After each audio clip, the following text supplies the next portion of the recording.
All right, we'd like to welcome you to the NicheBuilder free traffic module. In this module, we're going to be talking about how to get traffic to your sites that you're not exactly exchanging dollars for.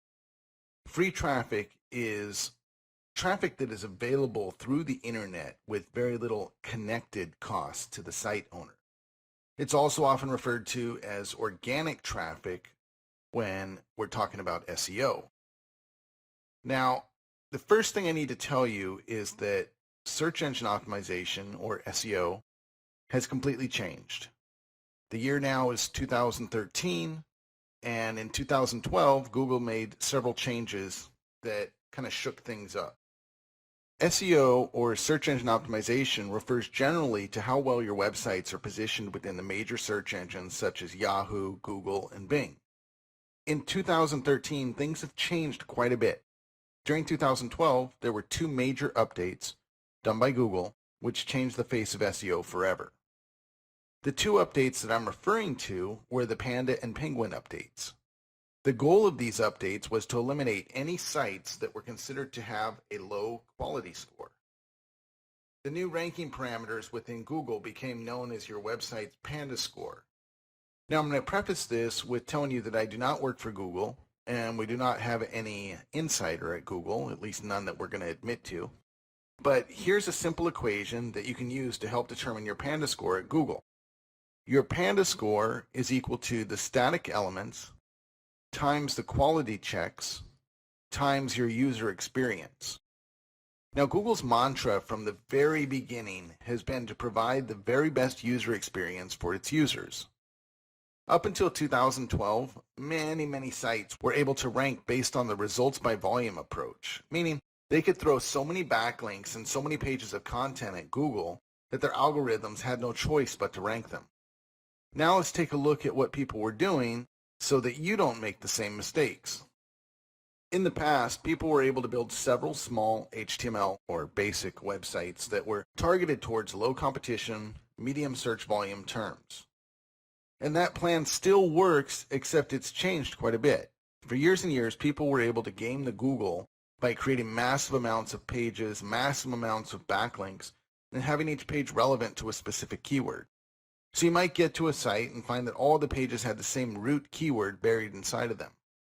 For instance, let's say you got to a site that was about ceiling fans, and every page on that site looked something like this: ceiling fans, ceiling fan uses, buy ceiling fans, outdoor ceiling fans, indoor ceiling fans, ceiling fan uses.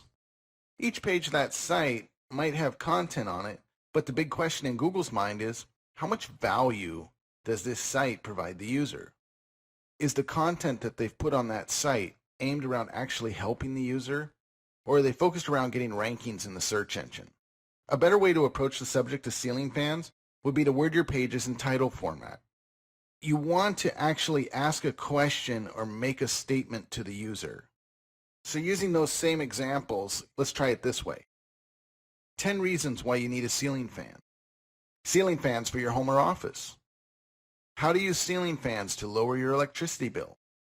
Where to find the best prices on ceiling fans. The best ceiling fans for outdoor use. The best ceiling fans for indoor use. You can see how the second group of titles has a much greater impact and grasp of the user's attention than the first set of titles. In addition to more detailed page titles, you need to consider more than just keyword density and backlinks. So what is quality score? All right, when you're launching your websites, you might not even know that you've been penalized. People that have a site that's been ranked and then deranked can easily tell that they're being penalized. Why? They lost their rankings. When you have a brand new site, you might be being penalized from day one and not even know it. So with regard to quality score, here's some of the items that are much more important now after these updates. First, let's look at time on site. How long in terms of seconds and minutes are people staying on your web page? Next is bounce rate. Where do people go after they reach your site? Do they stay on the home page? Do they go to another page within your site? Or do they hit the back button and head back to Google? One of the things you can do to decrease your bounce rate is to break your articles up into sections and force the user to right arrow through the content. You want to create content that provides valuable information such as a solution to a problem, a how-to tutorial, or a step-by-step guide. You also want to create content that people are interested in naturally sharing. The Penguin and Panda updates of 2012 all but wiped out the content farms that were building backlinks through automated or cheap labor methods. Google now not only looks at the amount of backlinks that you have, but much more specifically at the relevance of the page that is linking to your site. So, you might have a PageRank 7 or PR7 link from a baby bottle site, but your product is about frozen steaks in your Steak of the Month club. So that link on the baby bottle site will not only not help you with your rankings, it's most likely going to hurt you, if not derank you altogether. Remember, the Panda score is static elements times quality checks times user experience. In that equation, you'll see the words static elements. So let's talk about what exactly that is. Static elements are the specific items that Google is looking for on your website. Here are a few static elements that you need to absolutely make sure that you have. Privacy policy, contact us, about us, terms of service. Each of these are individual pages that Google needs to find on your website. You need to have a privacy policy page, contact us page, an about us page, and the terms of service page. When you construct your sites using the NicheBuilder HTML site wizard, all these pages will be included for you right out of the gate. However, if your site is of significant monetary value, meaning if you were to lose those rankings, it would significantly affect your monthly income, I would highly suggest that you have each of the 4 pages above rewritten specifically for your site. That means each page should be able to pass CopyScape without a problem. Google doesn't like duplicate content, right? When constructing WordPress sites, you want to pay close attention to make sure you add these pages. You might be familiar with the Googlebot. That's just a funny name for a utility that moves from site to site across the entire internet, indexing and logging information about the sites. As Google scans your sites, it has a checklist of items that it fills in by scanning your content as well as your code. Think of it as Google filling out a checklist. Are you giving Google enough information on your website to fill out their profile about your website? One of the mistakes that people often make is not including enough information on your specific pages. If you've never done a Google local listing, they ask you a ton of questions about your business. So let's say that you have a contact us page that is simply a text box and email submit form. Now imagine that you're a Google bot and you're trying to fill in 85 fields in order to give your site a score. Well, what score would you give that site? So when you're filling out your contact us page, you want to make sure that you have the following. A physical address. Even if it's a P.O. box, it's still going to be better than not having any address at all. A phone number. Most likely no one's ever going to call it, but just to be safe, get a virtual phone number. I picked up a voicemail number from Magic Jack for $69 for 5 years. So whatever that works out to, what's that, a little over $12 a year? You also need to pay specific attention to Google authorship. Google is placing emphasis on pages that have specific authorship listed. This means you are identifying the person that is writing the content. There are WordPress plugins that help with this, and I've also created a tutorial for you to specifically implement this. Now, with specific regard to e-commerce sites, in addition to the items above, you're going to want to make sure that you have a shipping, warranty, return policy, and refund terms. If you're in the information selling business or an affiliate site, there are specific FTC rules that you need to follow. You're required by law, even if you're not a US-based company, to have specific disclosures on your site that let people know you are receiving compensation for the product that you are recommending. Now, the reason I say required by law is because Google is a US-based company and they have to follow FTC rules like every other US company. So technically, if you're a foreign-owned business, you do not need to have these disclosures, only if you want to rank in Google. I believe you need to have them if you're selling into the USA as well, so it's a good idea just to have them anyway. The next item that you'll want to pay attention to is called code quality.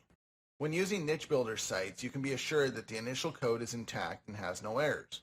However, the links in the text and the changes you make to that text can easily be done incorrectly and cause you to have broken code in the eyes of Google. If you should choose not to use NicheBuilder in the future, You want to make sure that whatever you use is using the most up-to-date programming practices, because the do-it-yourself, website in a box, and get me online for free packages are often old technology repackaged for the novice user that doesn't know any better. Part of what you're paying for with your NicheBuilder subscription is for us to make sure that your websites are using the most current and expected coding practices. A few other items that Google checks your code for are hidden text, overlapping text, and exploding images. Bad code didn't used to be such a big deal. In late 2012, Google started checking more and more for bad code. So let's talk about user experience. Google rewards sites that provide solutions for what the customer is looking for. If people enjoy your site, then Google wants to give you more and more traffic, i.e. rankings for specific terms. Are your customers consuming your content? That means, are your users reading your articles and watching your videos? Next, let's talk about the depth that they're going within your site. How many pages does each viewer see? How long do users stay on your website? Are they just hitting it for a minute and bailing out, or do they stick around and read lots of your content? In theory, this seems like such a simple thing, but you have to look at the flip side to the equation as well. If your goal is to push people through to, let's say, an affiliate offer, then you really need to measure the stickiness of your website for rankings against the handoff to the product or service you are representing. One of the tactics you can use is to further convince people to buy your product or service with each additional piece of content that they read. The way you do this is to handle an additional objection with each piece of content on your website. Let's talk about party time. You never want to give users back to Google. You want to keep them in there. The party is already happening, okay? Put some comments on your site. There are a couple of chains of thought on this. Using Facebook comments carries more credibility in the eyes of the visitor. However, a general philosophy in gaining rankings is to own as much of the internet as humanly possible. Therefore, you'd want to use a comment plugin or a third-party comment widget that would let you own the comment content that's on your page.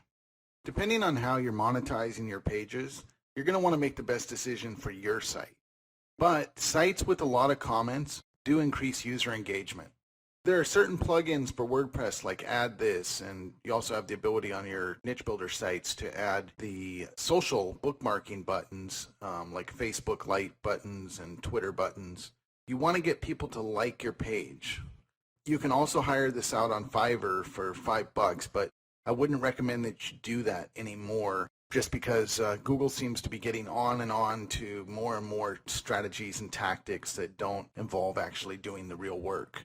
Okay, you want to have lots of social proof. What this is going to do is it's going to create trust in the mind of the visitors. You want to show that people before you liked it and interacted with your content. Think of it like making a first impression on a date, only making a first impression on the internet is much more difficult. A ninja trick would be to put a picture on a site that cuts off at the bottom of the page. The curiosity will get people to scroll to see the rest of the picture. So let's talk about pagination plus table of contents. Okay, pagination is going to give you more pages on your sites. It's going to give you more page views, which is better for bounce rate and also gets your ad seen more. It's easier to read if you have a large article. You can get people to their desired content faster by having the table of contents to get you to it. Your site's going to be perceived higher because a lot of the top-notch sites are doing this.